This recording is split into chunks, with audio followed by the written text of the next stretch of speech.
বিসমিল্লাহির রহমানির রহিম। আসসালামু আলাইকুম। আজকে আমরা জানব একটি সুই পানির উপর কি করে ভেসে থাকে। এই পরীক্ষাটি করতে হলে একটি পাত্রে পানি নিতে হবে। এরপর শুকনো অবস্থায় একটি সুই স্থির পানির উপর আলতো করে ছেড়ে দিতে হবে। তবে ঘরে ফ্যান চালু থাকলে আগেই সেটা বন্ধ করে নিতে হবে।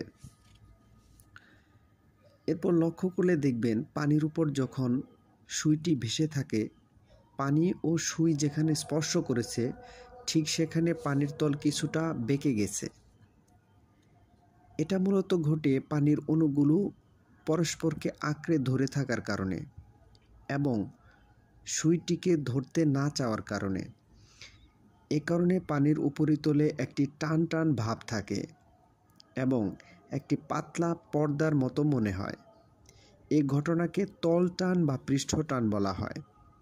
শুধু পানি নয়, সকল তরল পদার্থেরই কম বেশি পৃষ্ঠটান থাকে। এটি তরলের একটি সাধারণ ধর্ম।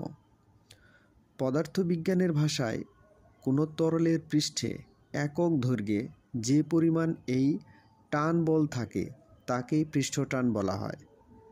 অর্থাৎ যদি 1 মিটার দৈর্ঘ্যে 1 নিউটন বল থাকে তবে তলটান হবে 1 নিউটন পার মিটার। তাহলে আজকে আমরা জানলাম পৃষ্ঠটান কাকে বলে এবং একটি সুই কি করে পানির উপরিতলে ভেসে থাকে।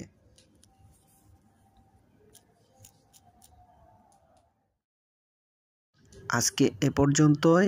এরপর দেখা হবে অন্য কোনো বিষয় নিয়ে অন্য আরেক দিন। ভালো লাগলে লাইক এবং কমেন্ট করবেন। ধন্যবাদ। আসসালামু আলাইকুম।